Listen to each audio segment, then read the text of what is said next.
Hello friends, आज हम लोग जो है एपी का क्लास 7 पढ़ेंगे। इसमें हम क्वेश्चन को सॉल्व करना सीखेंगे, कैसे सवाल को सॉल्व किया जाता है। यहाँ एक क्वेश्चन हमने लिया है, आज का ये क्वेश्चन लिया है, दी हुई एपी के प्रथम 4 पद लिखिए। यहाँ सवाल है, दी हुई एपी के प्रथम 4 पद लिखिए जबकि इसका प्रथम पद ए तथा सार्वंतर डी निम्नलिखित है। नीचे में हम ए और डी का मान दिए हुए हैं। यहाँ 3 क्वेश्चन दिए हुए बनाने के लिए, जिसमें से हम क्वेश्चन बता रहे हैं बारी बारी से सबको। यहाँ ध्यान से देखें बच्चों, यहाँ जो है फर्स्ट क्वेश्चन में दिया हुआ है A equal to 10, D equal to 10। यहाँ पे हमको इसका प्रथम 4 गो पद लिखना है। 4 गो पद क्या होता है? T1, T2, T3, T4 निकालना है हमको और इससे एक एपी का सीरीज तैयार करना है।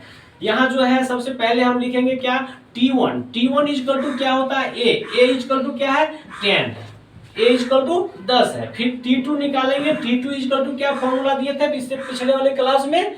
ए प्लस डी दिए थे। T2 इक्वल टू फॉर्मूला क्या दिए थे? ए प्लस डी। तो ए प्लस डी, ए का मान कितना है? 10 और डी का मान भी कितना है? 10 इक्वल टू 10 क्या होता है? 20 होता है। इसके बाद जो है तीसरा पद निकालना है T3 इक्वल टू क्या होता है? a प्लस 2d होता है। क्या होता है? T3 equal to a plus 2d होता है। a का मान 10 प्लस 2 गुना 10 इक्वल टू क्या हो जाएगा? 10 प्लस 20 इक्वल टू 30। मान 10 आया, T2 का मान 20 आया, T3 का मान 30 आया।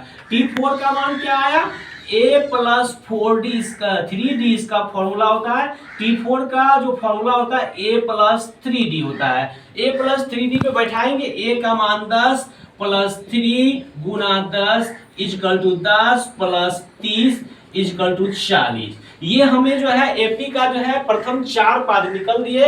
यहाँ पे जो है T1 10, T2 20, T3 30, T4 40। इसको अब जो है हम क्या लिखेंगे? अतः एपी 10, 20, 30, 40 डॉट डॉट डॉट। ये एपी को जो है एक सीरीज में लिख दिए कि प्रथम पद 10 हो गया, दूसरा पद 20 हो गया, तीसरा पद 30 हो गया, चौथा पद 40 हो गया। तो यहाँ जो सवाल दिया था, दी हुई एपी के प्रथम 4 पद लिखिए जबकि प्रथम पद ए, सार्वंतर डी नीचे दिया हुआ है। इसमें ए का मान 10 था, डी का मान 10 था, तो T1 हमने निकाला। T1 equal to A equal to 10, T2 equal to A plus D यानी 10 प्लस 10 इक्वल टू 20, T3 निकला 30, इसी प्रकार से T4 निकला 40। इस प्रकार से हम सीरीज लिख दिए एपी का 10, 20, 30, 40 डॉट डॉट। इस प्रकार से इस सवाल को बनाना। इसका सेकेंड क्वेश्चन और थर्ड क्वेश्चन इसी प्रकार से आप लोग बनाइएगा।